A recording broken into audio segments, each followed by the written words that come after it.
Hello and welcome back to our video for this week. We're carrying on thinking about signs, and it's got me thinking a little bit about the idea of laws and rules that we have to follow, because really a lot of our signs are about laws and rules that we need to abide by for our safety.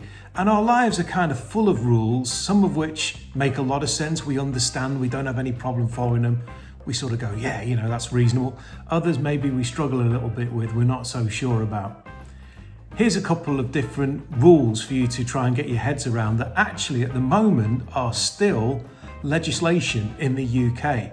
So let's have a think about those. The Metropolitan Police Act of 1839 says it's illegal for any of us to beat our carpets outside on the street in the City of London before 8 o'clock in the morning. Yeah. The Salmon Act of 1986 says it is illegal and you can be arrested for handling a salmon suspiciously. No, I don't know how you do that either.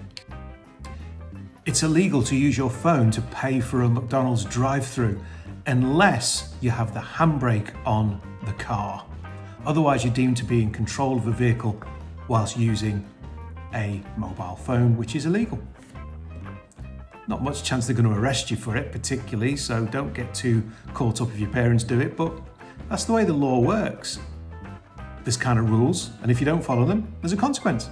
I'm going to show you a silhouette of a sign, and it's an unusual one in that for road signs in Britain there is only one sign that's shaped like this. You can pause the video when it comes on and see if your parents who are drivers can identify what the sign is.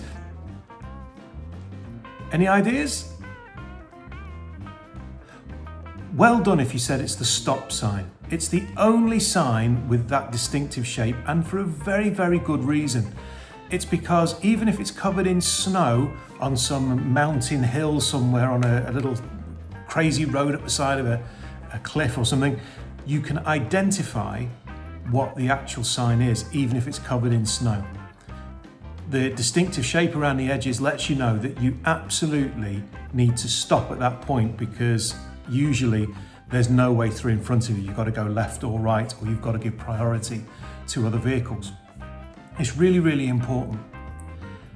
We don't tend to like rules very much, I think. As human beings, we're naturally rebellious. The Bible tells us that to be true. It says that all have sinned and fall short of the glory of God.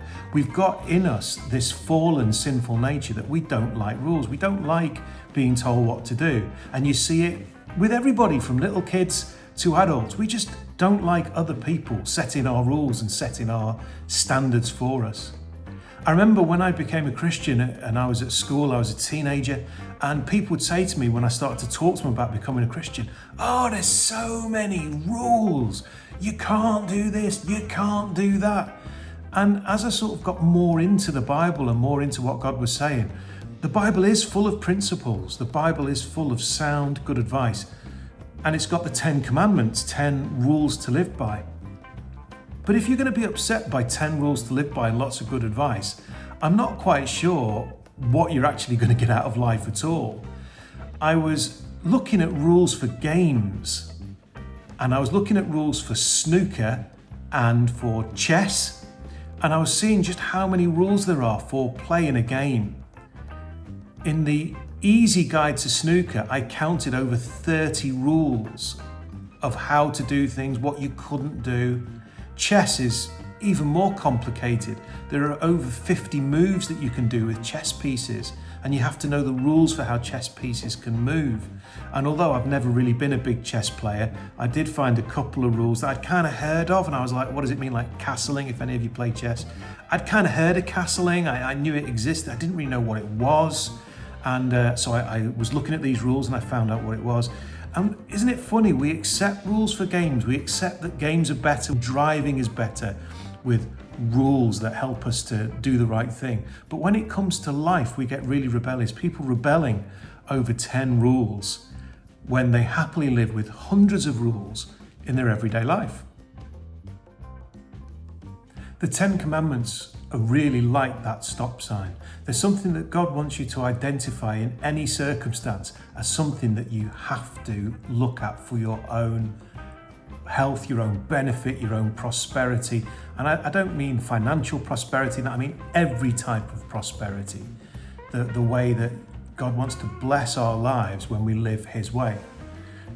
These stop signs are so important because these are things that if we cross, the consequences can be enormous. Now there's 10 commandments. I'm not going to try and cover them all in this. Most of you will be quite familiar with them anyway. But I did want to pick one out as we've been talking about signs and rules. And I wanted to pick out the one that's in Exodus 20 verse 12. Honor your father and mother that your days may be long in the land that the Lord has given you. It doesn't take long to see that this is the only one of the commandments that comes with a promise. If you do this, there is the benefit. Why do I want to identify this one? I guess one of the big sources of conflict for a lot of people in the recent events that have happened is being with the same group of people, their family, all the time, and being under people's rules a lot. Don't do this, don't do that, be considerate to your sister, be considerate to your brother, do this for your mum, do this for your dad, be considerate. And there's a lot of pressure that can build up there. When this verse says to honor your father and mother, it's not talking about honoring people who are doing wrong. We're talking about honoring parents who are doing their best to look after you, following their rules, understanding that there'll come a time when you can set your own rules, but right now you're under their authority in their house and you have to follow their expectations and rules. And you've got a choice how you see these things. Sometimes you might see them as really oppressive. Sometimes you might even find them a little bit liberating, that there's somebody else there to put up that stop sign and say, no, don't go there. That's a stop sign. Don't do that. That's a stop sign. Parents are in really difficult positions. If you're an older brother or sister, you can be in a difficult position sometimes with younger siblings, trying to be that person who puts the stop sign up, because those extra years that you've got in your life help you to know where that road should stop before anybody gets hurt.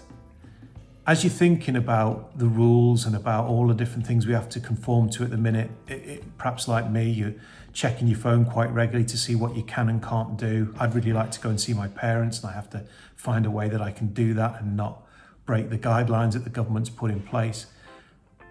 Let's try and remember that those stop signs in the Bible, those stop signs in our lives, are actually there to prosper us.